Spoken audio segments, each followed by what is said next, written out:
I was replaying one of my favorite video games the other day, and I got stuck on the tutorial level of all Oh, things. right. And it hit me, like no matter how good I get at the rest of the game, that tutorial level, it never ever changes. No, it's totally fixed. Right. The enemies are always in the exact same spot. The jump is, it's the exact same distance. Once you master it, it stops teaching you anything at all. Yeah, because your skill level just outgrows the environment.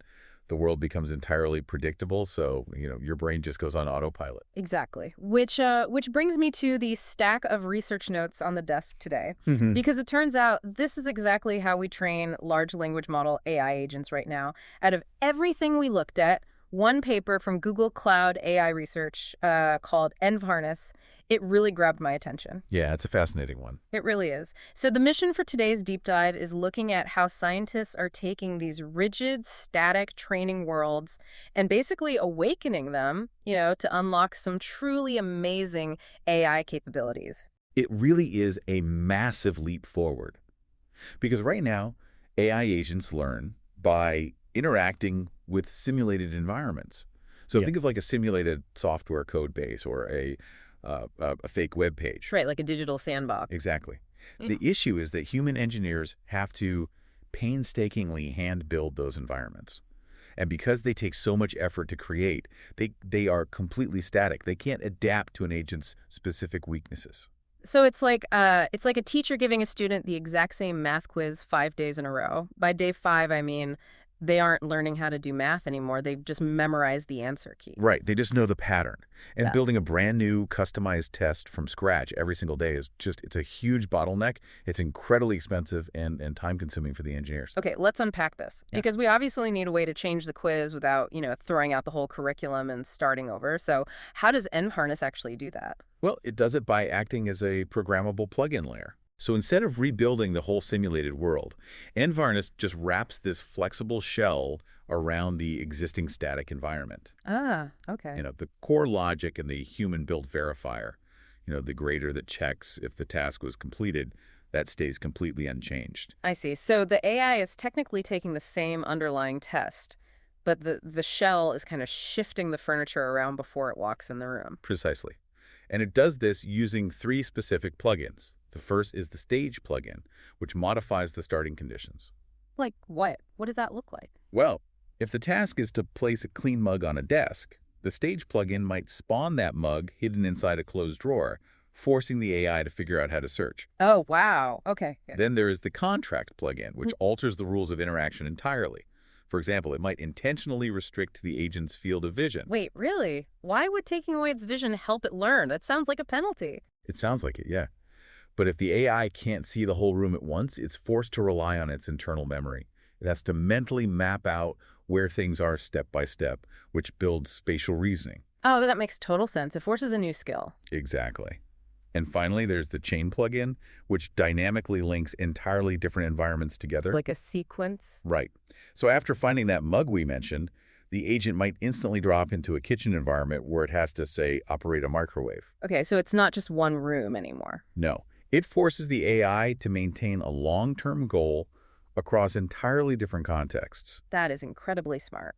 Speaking of building smart systems, I think this is a great time to mention our sponsor.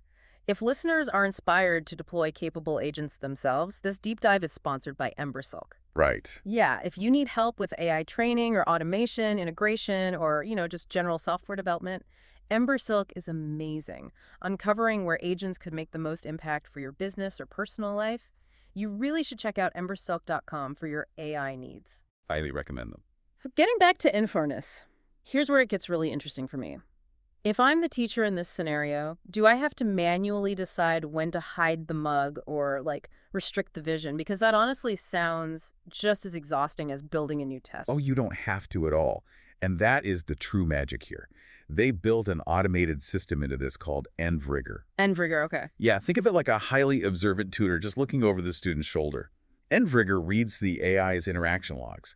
So if it sees the AI getting stuck in a loop, say trying to open a locked door, it diagnoses that specific flaw. Like it doesn't know how to use a key or something. Right, a lack of tool use. And then it instantly synthesizes a custom rule change to target that exact blind spot. I have to push back on that a bit, though. If this automated tutor just keeps diagnosing flaws and throwing custom obstacles at the AI, couldn't it accidentally create an impossible test? I mean, if the test is too hard, the AI just fails and learns nothing. It's a great point, but the researchers actually anticipated that. EnvRigger doesn't just guess and throw the AI to the wolves. Right. It tests the new rules with fresh rollouts, basically quick practice runs to guarantee there's actually a valid solution. Oh, so its sanity checks its own tests. Exactly. Yeah. If the practice run fails, it tweaks the obstacle. And the data from this method is just phenomenal. Agents trained this way score up to 9.0 points higher on held-out tests. And held out tests being the final exams the AI has never seen before, right? Just to prove it's actually learning and not just memorizing. Exactly. And they solved those final exams Yeah. using 9.8% fewer steps. It proves they are developing highly efficient, adaptable skills. So what does this all mean? Well, I think it's a foundation for nonstop progress. We're moving away from AI hitting a plateau Yeah. and moving toward a continuous coevolution between agents and their environments. Yeah. The environment gracefully adapts to pull the AI upward, pushing its capabilities further so it can help us solve, increasingly complex problems. It's an incredibly optimistic glimpse into the future. Imagine if our own physical reality could dynamically adapt to teach us new skills perfectly every day, just curating the exact challenges we need to grow right when we need them. That would be amazing. It really would. Oh. Well, if you enjoyed this deep dive, please subscribe to the show. Hey, leave us a 5-star review if you can. It really does help get the word out. Thanks for tuning in. And until next time, keep leveling up.